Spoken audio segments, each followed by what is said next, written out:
Yun mga idol, good morning sa inyong lahat. Update tayo dun sa ating sisiw na pinisa. Ang oras ngayon ay 4:45 ng madaling araw. Magpapakain tayo ng ating sisiw. Maaga tayo dahil lagi nating inaagapan para makita natin yung different, yung kung may problema man yung ating sisiw. Kahit ko konti ay inaalagaan natin ng maayos dahil may mga kumukuha sa atin ng padalawa-dalawa, patatlo-tatlo, kaya inaalagaan natin ng ayos. Meron din pala ako mga idol na pa-raffle kung saan ay finding dito sa aking Facebook account. Punta nyo na lang sa aking Facebook account, baka makasunadahan nyo. Pwede naman po. Basta yung ano ko ay ang kaya ko lang mag-ship ay hanggang Manila. Pero pag parting Bisaya po kayo na maghanap ng shipper na taga Manila na pwede ko doon pabagsakin yung manok na galing dito sa akin. Kasi mahirap po yung shipping dito sa amin. Papakita ko sa inyo yung ating sisiw. Napisa sa 24 ngayon ay bali 30. 25, 26, 27, 28, 29, 30. 6 days na siya. Papakita ko sa inyo mga idol. Papakainin na rin natin. Ito na yung ating sisiw. Bali ganyan pa lang yung pakainan ko, pero pag papalitan po natin pag malalaki na. Ano pa lang po yan, 6 days. Ayan ang gaganda. Simple lang po itong brooder kong ginawa. Ayan sinapinan ko lang ng aking mating. Tapos yan, pinalibutan ko po. May plastic po yan, yan. Kasi sa bundok po, pag ito po ay nag 3 weeks na, ililipat ko na doon sa bundok.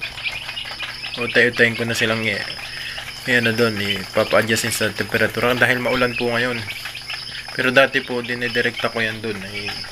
Nangihinayang naman ako, kukunti naman, hindi naman masyadong marami. Kaya pa naman dito sa aking style ng brooder.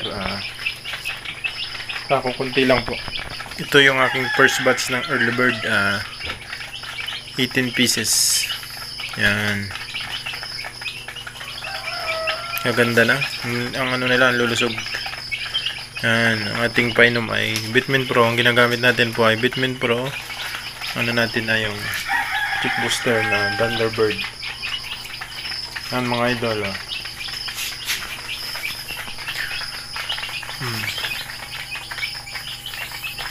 Yan po ay tatlong bloodline lang. Yung aking 5K sweater na JGB over Yellow-Legged Dutch. Yan po ay ang baseline na Yellow-Legged Dutch lahat. Yung aking white kelso na over Yellow-Legged Dutch. At yung aking sariling white na may Yellow-Legged Dutch din. Yan. Yan yung white na yan. Yan yung white. And then white sa dulo.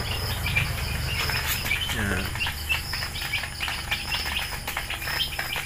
Mga idol, maraming salamat pala sa palaging panonood. Shoutout pala doon sa laging nanonood, lalo na sa mga taga Taal, taga Doha, taga Dubai, sa kahit saan mga panig ng mundo na nakakapanood ng aking mga simpleng video. Ako po ay nagpapasalamat sa inyo dahil napakalaking tulong sa akin yan sa katulad ko na small time breeder. Talagang small kung saan backyard lang tayo, pero ang ating bloodline po ay hindi nahuhuli sa